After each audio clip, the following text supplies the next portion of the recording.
Viimasel ajal võib tekitada küsimusi, et kas tänapäeval on üldse midagi nii võimsat ja hämmastavat alles, midagi ajaloolist, mida inimesed saavad ikka käia nautimas ja vaatamas ja rõõmu tundmas. Ja võiks öelda, et see Linnamäe hüdroelektrijaam on kindlasti üks sellistest ajaloolistest hämmastavatest vaatamisväärsustest, mis ikka veel töötab ja mis ikka veel avaldab muljet ja vaatamisväärsust ja energiat kogukonnale. Kuid paraku ka see vägev Linnamäe hüdroelektrijaam, mis rajati juba aastal 1922, ähvardab juba viimased aastad sulgemist. Ja seda põhjusel, et põhjust ja protesti avaldavad kalad, kes räägivad, et kui see hüdroelektrijaam on ja nad ei saa siit tammist läbi, siis nad peavad minema väga suure ringiga Narva kaudu ja mis on nagu väga mõttetu ja väga aeganõudev. Ja seetõttu Keskkonnaamet taotlebki selle vägeva hüdroelektrijaama sulgemist, Paisjärve ja laiendamist, et kalad oleksid rahul ja selline monstrum kaoks ära. Ja see tekitab küsimusi, et aga äkki on olemas, kui see tõesti nüüd kinni pannakse, midagi siiski veel hämmastavat, midagi siiski veel, mis ei kao koheselt ajalukku. Mis siin huvitavat on? Jagala linnus rajati juba aastatel 300–100 enne Kristuse sündi on praegusest teadaolevalt omaaegne linnus suurim omaaegne linnus Põhja-Euroopas. Linnus hõlmas kogu jõe neemikut ja oli 3 küljest looduslikult väga hästi kaitstud. Aga kus see linnus siis praegu on? See on ju küll midagi vägevat, mida inimesed saavad siiani käia imetlemas ja vaatamas. Praegusest on sellest järel kõrgem mullast vall, mis peidab endas muissete kindlust ja jäänuseid. Kus see vall on? Vall võib siin igal pool ju nagu olla. Pagan, isegi mingit vägevat kindlust pole enam säilinud. Järv on, aga mis sa sellest ikka vaatad? Eestis on järvesid küll. Oota. Päris kena Mercedes ju. See on ju küll midagi vägevamat, midagi vägevat, mis ikka eksisteerib ja. Kuule. Auto pole meie auto. Mis asja, kuule Brigitta? Hüdroelektrijaam ega see mingid kadunud kindluse varemad pole ka meie omad, aga sellest hoolimata ei keelanud keegi nendega tutvumist. Seega, kui see Mersu näeb ju õige lahe välja, tõmbame siit ruttu minema, teeme ühe uue auto vaate. Peame seda ruttu tagasi viima enne, kui omanik tuleb. Kuule, võta rahulikult. Kas sa pole näinud hüdroelektrijaama taguseid metsi? Ma arvan, et keegi ei tule sealt elusalt tagasi.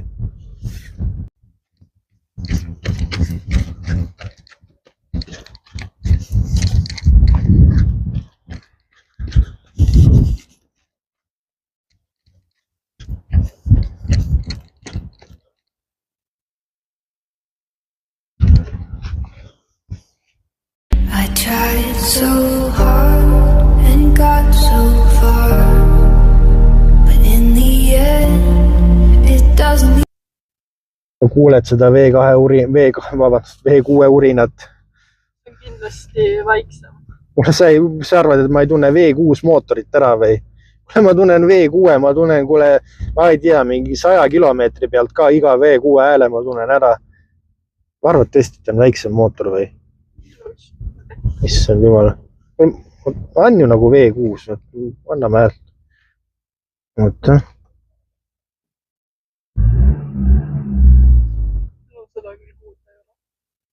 Ma kindlasti see on mingi, ma ei tea, äkki see on diisel hoopis või? Kuule, ei, see peab olema mingi korralik V6. Sa arvad tõepoolest, et ma ei tunne siin ära nüüd tõelist V6 mootorit. Me läheme kohe parklasse, ma näitan sulle, et tegemist on V6, kui sina väidad, et see on väiksem. Järgmine kord, ma ei tea, leian mingi targem operaatori. Ma ei tea, see on V6, kui mitte V8, ausõna. Sina väidad, et tegemist pole V6 mootoriga. Nalja pilk arvad, et ma ei tunne V6 ära. Ei, no tõepoolest, lubage naerda.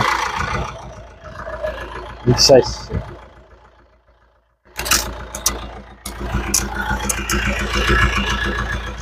Kontrollin üle, et kas peab V6 olema.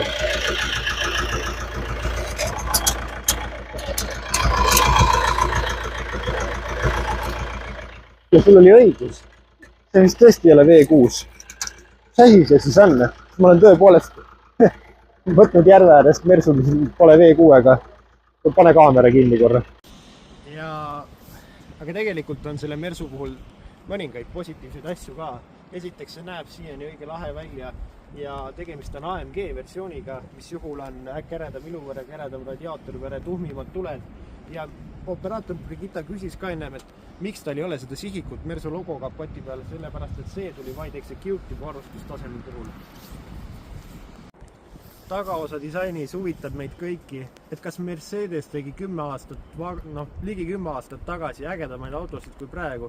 Me teame, et Mersu praegused mudelid on sellised, et kõik hoolimata sellest, kas ta maksab 30 000 või 60 000 või 100 000 väljalasketorud taga on täiesti võltsid. Vaatame nüüd siia.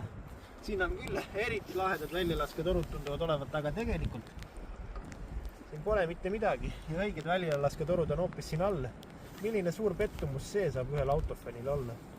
Aga mis oli selle põlvkonda Mersu sedaanide disaini kõige suuremaks puuduseks?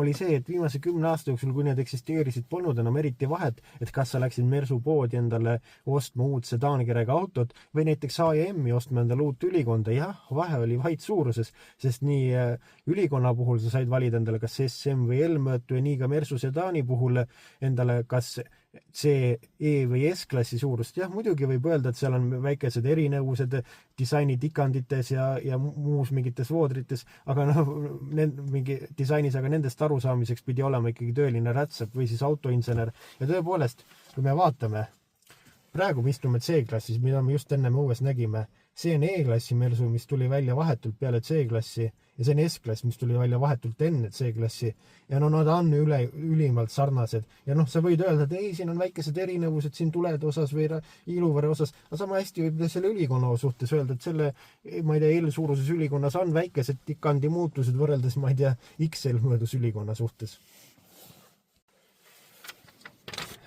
Aga see lugu pole absoluutselt selline, kui sa vaatad varasemaid Mersude disaine, nendega juures ei saanud küll tõmmata mingit ülikonna paralleeli, nagu näiteks 2006 aastal ilmavalgust näinud S-klass, 2007 ilmavalgust näinud C-klass ja 2009 ilmavalgust näinud E-klassi disainid olid absoluutselt erinevad. Ei pea olema üldse mingi autofanaatik, et neid osata eristada. Aga me alles leidsime selle Mersu, kus sa fotod said. Kuule, iial ei tea, mis autost on võimalik saadet teha, ikka kõik fotod peavad olemas olema. Sul Nissan mikrofotod on või? Muidugi on. On sul veel mingit tõestust vaja? Ei unusta midagi. Mida? Avensist? Ma ei tule küll ette. See on mu kujutluspildis heidub töötamana sinna järve äärde. Ma ei tea, vaevu meenub. Oli küll valus teadmine, et see polegi V6, vaid on mingi 1,6 liitrine mootor. Ja tegelikult ma räägin teile ühe väikse loo. Mõelge näiteks, et te olete advokaat või olete näiteks Riigikogu liige, aga teie naaber on näiteks lihttööline. Ta on, ütleme, näiteks laotööline, aga saate taga väga hästi läbi ja laenate asju ja niimoodi. Aga mis hetkel sa oled ta käest võib-olla liiga palju asju laenanud või ütleme oma kodu liiga palju tema kodu sarnaseks kujundanud, et sinu kodu ei tundu olevat enam nagu advokaadi või Riigikogu liikme kodu, vaid see tundubki olevat nagu mingi laotöölise kodu. Ja tegelikult siin kapoti all on natukene sarnane asi, sest et see 1,6 liitrine turbodiisel, see polegi tegelikult Mercedese mootor. Jah, see on justkui nagu ühe laotöölise ehk Renault mootor. No muidugi ta ei ole nagu päris üks ühele sama ülesehituselt, on siin mootoris väga palju muud, aga nagu ikkagi see võib natukene nagu ära rikkuda seda ehtsat mersulikku tunnet. Ja tegelikult ma nagu ka valetaksin, kui ma ütleksin, et nüüd see 136 hobujõuline mootor, et see on nüüd tõesti nagu mingi eriline paugupill, et see läheb nagu väga tohutult hästi edasi. Et ta on sportlik, aga ta ei ole nüüd mitte midagi sellist, et millest ma nüüd, ma ei tea, 10 küünega hoiaks kinni ja ei tahaks siit autot kunagi lahkuda. Et ma ei tea, ma isegi natukene mõtlen sellele, et miks selle auto ehk tagasi. Aga tal on käigukast, on tal 7-käiguline topeltsiduriga automaat, saada oli ka manuaali, aga neid ilmselt liigub ikkagi väga-väga vähe. Ja see automaat tegelikult... Kuule, sa nägid, et see, kes meie taga sõidab, sa arvad, et ta võib olla auto eelmine omanik või? Et sa selle pärast kukutasid asja praegu? Kurat, ma ei tea, mul läheb praegu ka higi voolab ja vererõhk läheb mingi 300-ni. igatahes, mis ma tahtsin öelda? Ma tahtsin öelda seda, et see 7-käiguline topeltsiduriga automaat on väga, väga hea käigukast. Need ülekanded on mõnusalt sellised vähekesed pikad ja see on nagu küll õnnestunud siin. Üleüldse see kogu interjöör näeb ju tegelikult vägagi hea välja, et see auto on hoolimata sellest, et ta on ligi 10 aasta vanune, et see mudel tuli välja juba 11 aastat tagasi või 10 aastat tagasi, siis see kõik sisemus näeb välja tegelikult palju etem kui uutel Mercedestel, kus sul on mingi super ülisuur mingi digitaalne näidikupaneel. Siin on ilusad analoognäidikud, siin on 7-tolline multimeediasüsteem, mida sai ka 8,4-tollisena ja tegelikult see on küll nagu õige graafikaga, siin on väga palju erinevaid võimalusi, kuidas autot saab personaliseerida, aga nagu ikkagi selle kliimapaneeli kasutamine siin selle hiirega siin keskkonsooli allosas on tegelikult üsnagi ebamugav ja samuti on see ekraan tegelikult natukene liiga väike, aga muus osas näeb siin kõik vägagi hea välja ja mis siin veel on, siin on pimedanurgaandurid, distantsjälgi, püsikiiruse hoidja ja mida siin ei ole, on tagurduskaamera ja tegelikult ka istmed on vaid pooleldi automaatselt ehk pooleldi on nad manuaalsed. I tried so hard and got so far, but in the end it doesn't even matter. I had to fall to lose it all, but in the end it doesn't even matter. I tried so hard and got so far, but in the end it doesn't even matter. I had to fall to lose it all, but in the end it doesn't even matter.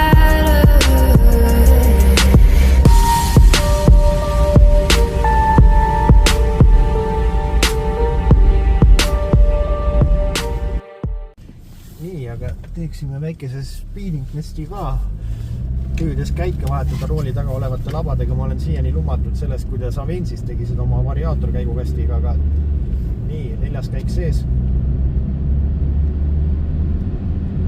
5. käik. 6. käik. Tegelikult asi muutub juba vaikselt illegaalseks, nii et aga ei, muljet avaldav ja käiguvahetused on väga sujuvad. Kuigi, jah, või ma ei tea, ega see natukene see Renault pärit diiselmootor ikkagi rikub seda üldpilti. Sellest C-klassi Mercedesest on palju räägitud, kui see põlvkond tuli välja 2014, et tegu on justkui beebi S-klassiga ja tõepoolest välimuselt ja suuruselt ja ta nagu väga meenutab S-klassi, nagu olekski lihtsalt arvutis võetud mingi natukene tehtud versiooni väiksemaks ja ongi C-klass. Ma räägin sellest disainist natukene hiljem veel, aga minu meelest on nagu isegi beebi S-klass tema kohta öelda natukene ikkagi solvav, et pigem on ta just nagu täiskasvanud versioon S-klassist ja see võib kõlada küll vägagi nagu totaalselt tobedalt, aga tegelikult, kui sa mõtled Mercedes-Benz S-klassid, nad maksavad nii palju, alati kui nad välja tulevad, nad on küll täis igasugust tipptehnoloogiat, aga mõne aasta möödudes on see tipptehnoloogia selline, et seda ei oska parandada isegi Mercedese enda spetsialistid. Ja teiseks jah, mingid 6-liitrised V12 mootorid Maybach versioonil on ju tõesti midagi väga lahedat, aga no olgem ausalt, nendega sõidavad ju ainult mõned superstarid ja kui palju neid meil Eestis on ja üleüldse, mis on sellise auto ülalpidamiskulud. Ehk et tõepoolest see klass on tegelikult palju ratsionaalsem versioon ja minu meelest näeb isegi mõne kandi pealt parem välja ja ta on väga kompaktne ja vägagi kena disainiga. See 1,6-liitrine mootor Renault sugemetega on tõesti ikkagi väike ja sarnaneb väga oma loomuselt sellisele väikesele armsale miniponile, kuid see mootor on osutunud ikkagi üllatavalt töökindlaks, kuid saadaval oli ka 2,1-liitrine näiteks turbodiisel 170 hobujõulisena, kuid sellel on tekkinud õlikumbaga probleeme näiteks. No see porgand läks Doktorsil küll nagu V8-le 1 liiter ära kulistada, ehk sellised suure Doktors sarnaneb ju suur Läti hobune kõige ehedamalt muidugi biturbo V8-le, mis oli saadaval ka sellel Mersel, aga sellel oli juba 476 hobust. ja teid kõiki huvitab teadmine, et kas ma otsustasin selle auto siis järve äärde tagasi minna ja ikkagi olla õiguskuulelik kodanik. Ja ma pean ütlema, et tõepoolest miski mus mõtles, et võiks ju seda teha, aga samas mul ikka elus räägitakse, et tuleb järgida oma unistusi ja tuleb järgida neid asju, mis teevad sind õnnelikuks. Ja mind see Mercedes teeb palju õnnelikumaks ja tänu sellele Mercedesele ma tunnen ennast palju paremini. Nii et tulge, ma näitan korra midagi. Vastus küsimusele, kas ma viisin ta tagasi, ei pea kaugelt otsima. Seal ta on. Nagu näete praegu,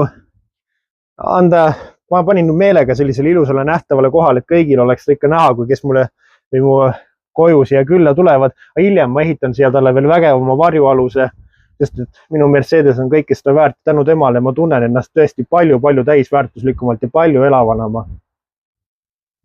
Ja ma arvan, et sellega võibki selle autovaate lõpetada ja ma arvan, et ega ma ei viitsigi enam üheski teisest autost saadet teha, sest ma olen selle Mersuga oma vaieldamatu kõrghetke saavutanud.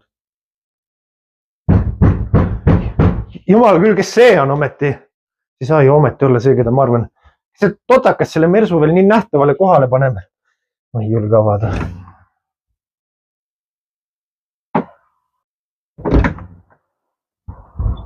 Teie, kuidas te siia oskasite tulla?